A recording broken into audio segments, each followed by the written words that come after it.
கிறிஸ்துவுக்குள் பிரியமான தேவ ஜனமே, உங்கள் அனைவருக்கும் ஆண்டவராகிய இயேசு கிறிஸ்து நாமத்தினாலே துதியும் கனமும் மகிமையும் செலுத்துகிறோம்.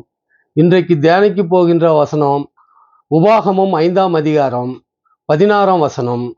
கற்பனைகளும் கட்டளைகளும் குறித்து ஆண்டவர் மோசேயினிடத்தில் இஸ்ரேல் மக்களுக்காக சொல்லப்பட்ட கட்டளைகள் இன்று நமக்கும் அது பயன்படுகிறது. அந்த கட்டளைகள் என்ன சொன்னார் என்பதை இன்று நாம் தியானிப்போம். அது குறித்து விளக்கமாக பார்ப்போம். உன் தேவனாகிய கர்த்தர் உனக்கு கொடுத்திருக்கிற தேசத்திலே உன் நாட்கள் நீடித்திருப்பதற்கும் நீ நன்றாய் இருப்பதற்கும் உன் தேவனாகிய கர்த்தர் உனக்கு கட்டளையிட்டபடியே உன் தகப்பனையும் உன் தாயையும் கனம் பண்ணுவாயாக.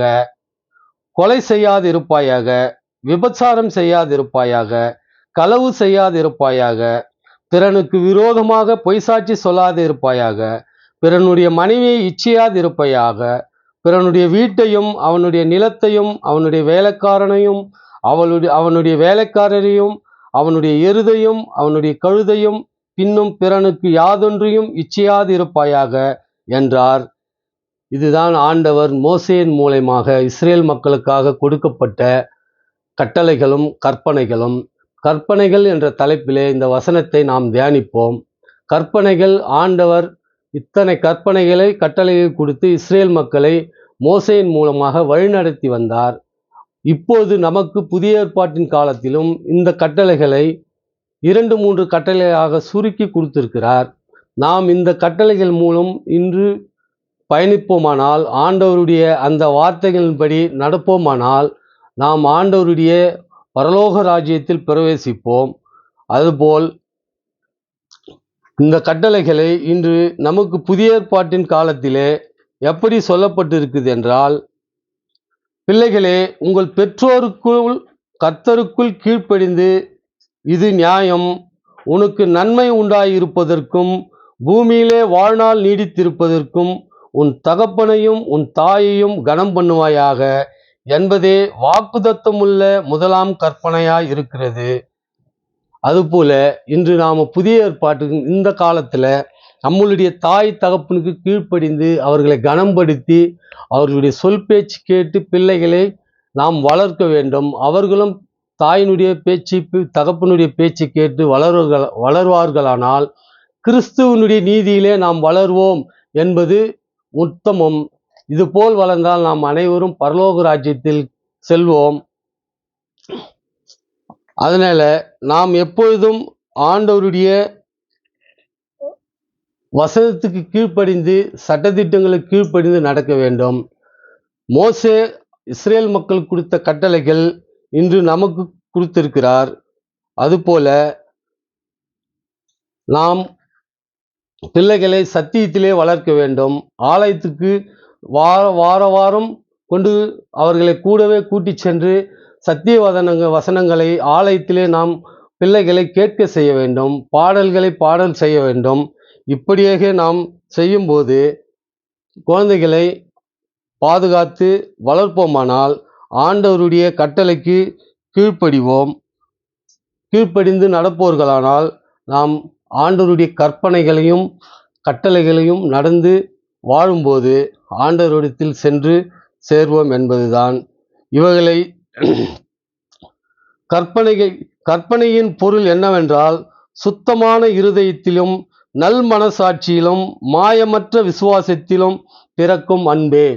இது போல நாம் ஆண்டவருடைய கட்டளையில் கீழ்ப்படிந்து நடக்கும்போது குழந்தைகள் அன்புள்ளவர்களாக வளர்வார்கள், நீதி உள்ளவர்களாக வாழ்வார்கள், பூமியிலே நல்ல செயல்களை செய்வார்கள். அவர்கள் பூமியிலும் சுகமாயிருப்பார்கள்.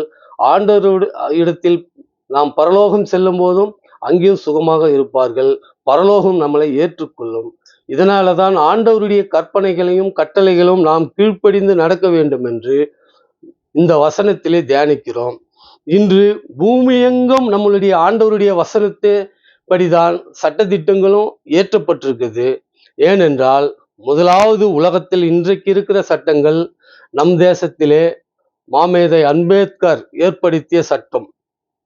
அவர் எங்கிருந்து அந்த சட்டத்தை கற்றுக்கொண்டார், எங்கிருந்து கொண்டு வந்தார் என்று பார்ப்போமானால், அமெரிக்கா கொலம்பியா யூனிவர்சிட்டியிலே சென்று சட்டம் படிக்கிறார்.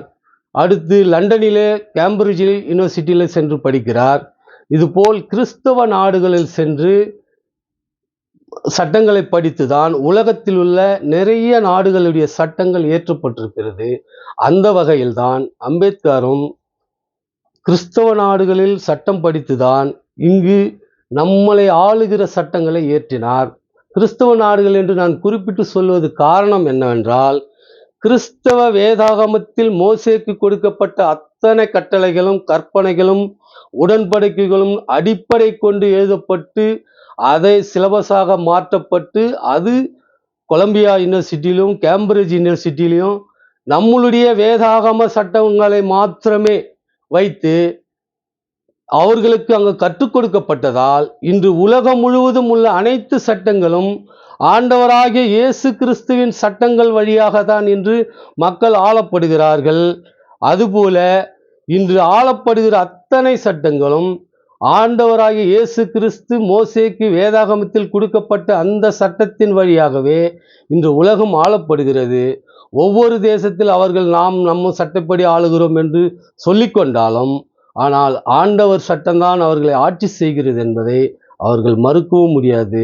அதுபோல மற்ற நாடுகளில் உள்ள அனைவருமே நம்மளுடைய ஆண்டவர் சட்டத்துக்கு கீழ்ப்படிந்து நடக்கும்போது நாமளும் நம்மளுடைய ஆண்டவர் சட்டத்துக்கு கீழ்ப்படிந்து நடந்து வேதத்தின்படி நடந்து வாழ்வோமாக.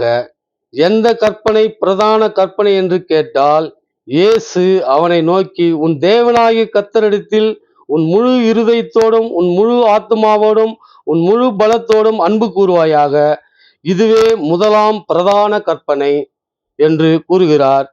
இதுக்கு ஒப்பாய் இருக்கிற இரண்டாம் கற்பனை என்னவென்றால், உன்னிடத்தில் நீ அன்பு கூறுவது போல் பிறரிடத்திலும் அன்பு கூறுவாயாக என்பதே.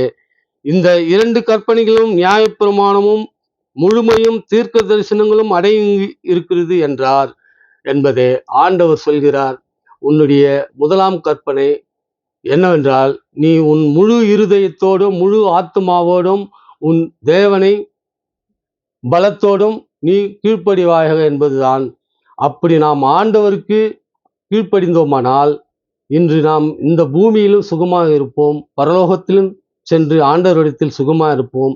நம்முடைய பிள்ளைகளும் நம் குடும்பங்களும் இந்த பூமியில் உள்ள சட்டங்களுக்கு கீழ்ப்படியது போல ஆண்டவருக்கும் கீழ்ப்படிந்து நடக்க வேண்டும் என்று இத்துடன் இந்த வேத வசனத்தை முடித்து கொள்கிறோம். அடுத்த பதிவு வரும் வரை காத்திருக்கவும். ஆண்டவராகிய இயேசு கிறிஸ்து நாமத்தினாலே உங்கள் அனைவருக்கும் வாழ்த்துக்கள். நன்றி.